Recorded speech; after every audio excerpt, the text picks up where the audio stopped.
மகாநதியில அடுத்து என்ன நடக்க போகுதுன்னு வாங்க பார்க்கலாம். நிவின் வந்து காவேரிய விஜயோட கெஸ்ட் ஹவுஸில் விட்டுட்டு வீட்டுக்கு அப்படியே கிளம்பி போயிடுறாரு.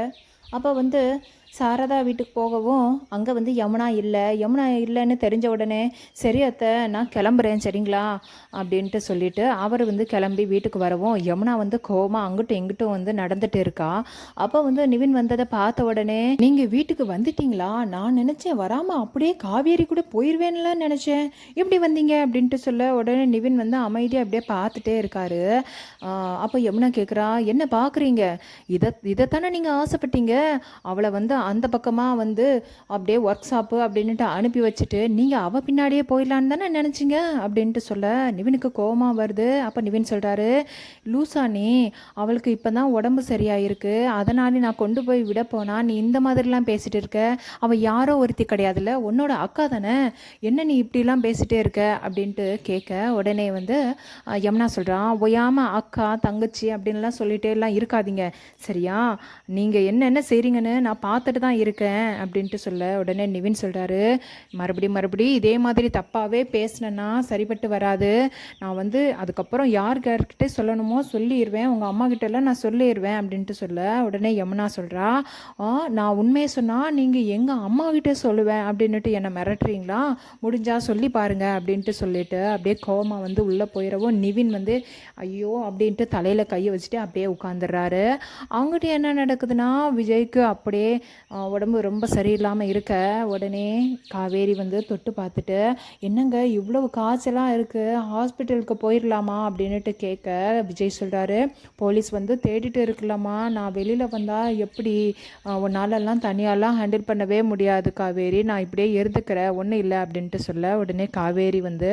இருங்க நான் டாக்டருக்கு வந்து ஃபோன் பண்ணுறேன் அப்படின்ட்டு சொல்லிட்டு டாக்டருக்கு ஃபோன் பண்ணவும் டாக்டர் வந்து விஜயை வந்து வீடியோ காலில் வந்து பார்க்குறாங்க. பார்த்துட்டு அம்மை போட்டதெல்லாம் பார்த்துட்டு காய்ச்சல் வந்து அதிகமாக இருக்குது அப்படின்னுட்டு விஜய் சொல்லவும் உடனே வந்து டாக்டர் சொல்கிறாங்க காவேரி கிட்ட, நான் வந்து உங்களுக்கு வந்து மருந்து எல்லாம் வாட்ஸ்அப்பில் அனுப்பி வைக்கிறேன், நீங்கள் வந்து விஜய்க்கு வந்து எப்பப்போ தரணுமோ அதை தந்துருங்க, இப்போதைக்கு வந்து இதை தான் செய்ய முடியும், ஏன்னா அம்மம் போட்டதால் ஒரு வாரம் வந்து காய்ச்சல் இப்படி தான் இருக்கும் அப்படின்ட்டு சொல்லிடுறாங்க. காவேரியும் டாக்டருக்கு தேங்க்யூ டாக்டர் அப்படின்ட்டு சொல்லிட்டு ஃபோனை வச்சிடுறாங்க. அங்கிட்டு என்ன நடக்குதுன்னா, சாரதா வந்து கங்கா கிட்ட, இங்க பாரு இந்த காவேரி போனவ ஒரு ஃபோனை போட்டு சொல்லணுமே அப்படின்னுட்டு ஏதாச்சும் ஒரு விவஸ்தை இருக்கா, எப்போ பார்த்தாலும் ஏதாச்சும் ஒரு காரணம் சொல்லிகிட்டே இருக்கா அப்படின்ட்டு சொல்ல உடனே கங்கா சொல்கிறா,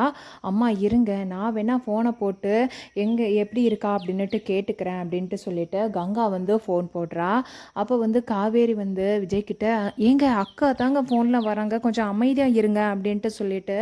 என்னக்கா சொல்லு அப்படின்னுட்டு சொல்ல உடனே கங்கா, என்னடி ஊருக்கு போயிட்டியா சொல்லு, ஒரு வார்த்தை கூட நீ சொல்ல மாட்டியாடியா, போயிட்டேன் எப்படி இருக்குது அந்த இடம்லாம், ஏதாச்சும் சொன்னால் தானே எங்களுக்கு நான் திருப்தியாக இருக்கும், அம்மா ஒன்றை நினச்சி புலம்பிட்டே இருக்காங்கடி எப்போவும் அப்படின்ட்டு சொல்ல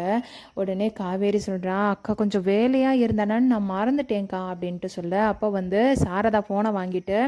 என்னடி என்ன போயிட்டியா, அங்கெல்லாம் எப்படி இருக்குது, உனக்கு செட் ஆயிரும்ல, இடம்லாம் நல்லா இருக்கா அப்படின்ட்டு கேட்க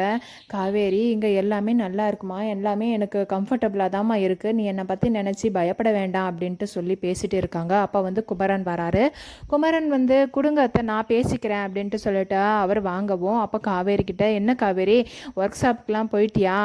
ஒரு ஃபோன் பண்ணியிருக்கலாம்ல, அத்தை உன்னை பற்றி தான் கேட்டே இருக்காங்க அப்படின்ட்டு சொல்ல, இல்லை மாமா நான் வந்து வேலையாக இருந்தேன் மாமா, அதனால தான் என்னால் பேச முடியலை மாமா, நீங்கள் வேற தூங்கி இருந்தீங்களா, அதனால தான் உங்ககிட்டேயும் சொல்லாமல் நான் வந்துட்டேன், நிவின் தான் என்னை வந்து கொண்டாந்து விட்டார் அப்படின்ட்டு சொல்ல உடனே குமரன் சொல்கிறாரு, பார்த்து இருந்துக்கோ, ஏதாச்சும் வேணும்னா எனக்கு ஃபோன் பண்ணு, நீ வர்றப்போ எனக்கு ஃபோன் பண்ணு, நான் வந்து உன்னை அழைச்சிட்டு வர்றதுக்கு வர்றேன் காவேரி அப்படின்ட்டு சொல்ல உடனே காவேரி கூட சரி மாமா நான் சொல்கிறேன் அப்படின்ட்டு சொல்லிட்டு ஃபோனை கட் பண்ணிடுவோம். விஜய் சொல்கிறாரு, நீ என்ன சொன்னாலும் உன் வீட்டில் எல்லாரும் நம்புகிறாங்கல்ல அப்படின்ட்டு சொல்ல உடனே காவேரி, அட சும்மா இருங்க, நானே ஒர்க் ஷாப் போகிறேன் அப்படின்னு சொன்னப்போ அம்மா விடவே இல்லை,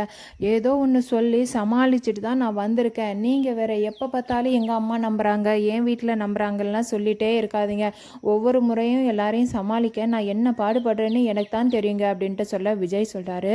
எதுக்கு காவேரி சமாளிக்கணும், நீ நினச்சா உன் வீட்டிலையே சொல்லிடலாமே,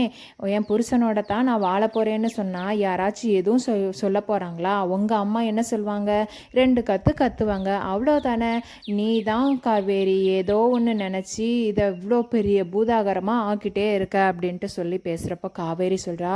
என்னோட நிலமெல்லாம் உங்களுக்கு தெரியாதுங்க. எல்லாரும் அப்படியே லூஸ் மாதிரியே என்னை நினச்சி பேசிட்டே இருங்க. என்னோட மன கஷ்டம் எனக்கு தான் தெரியும் அப்படின்ட்டு சொல்ல விஜய் வந்து சரி சரி இருக்கட்டுமா அப்படின்னு தேத்தி விடவும் இந்த எபிசோட் வந்து அப்படியே